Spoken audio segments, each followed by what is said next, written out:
중국 경제에 대한 우려가 우리나라는 물론 전 세계로 퍼지고 있는데요. 이번 주에는 중국의 경제 상태를 보여줄 각종 경제 지표가 발표됩니다. 앵커 리포트입니다. 이번 주에는 중국의 무역과 인플레이션, 산업 생산, 그리고 설비 투자와 소매에 관한 최신 월간 지표가 줄줄이 예정돼 있습니다. 중국이 지난주 발표한 제조업 지표로 세계 금융권이 출렁했던 터라 각국의 정부와 투자자들은 이에 주시하는 모습입니다. 우선 내일은 중국이 무역 통계를 발표합니다. 시장은 대체적으로 중국의 무역 통계가 취약할 것으로 전망하고 있습니다.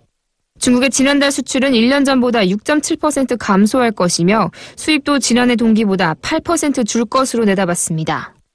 노무라는 이보다 더 비관적인 전망을 내놨습니다.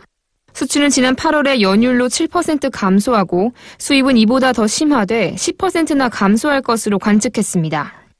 노무라는 목요일 발표하는 중국 소비자 물가지수와 생산자 물가지수에 대해서는 보고서를 통해 8월 소비자 인플레는 돼지고기 값이 오른 탓에 1.8%로 보고 있지만 중국 경제 전반의 디플레 압박은 여전하다고 진단했습니다.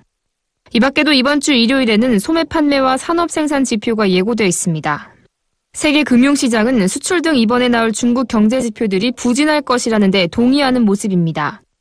AFP에 따르면 ANG 뱅킹그룹은 보고서에서 중국이 3분기에 연율로 6.4% 성장하고 4분기에는 6.8%로 확대될 것이라며 올해 성장 목표인 7% 달성은 어렵다는 입장을 비쳤습니다. UBS 보고서는 올해 중국 경제 약화는 분명하다면서 여전히 하강 압박에 직면해 있다고 지적했습니다. 그러면서도 최근 중국 증시 폭락 등으로 중국 경제가 주저앉을 것이라고 내다보는 것은 섣부르다는 입장을 견지했습니다. 신용평가기관인 피치는 지난 4일 낸 보고서에서 중국의 단기 전망을 둘러싼 비관론은 과다하다며 중국의 경기 부양책으로 지난 2분기 성장이 탄력을 받기 시작했다고 평가했습니다.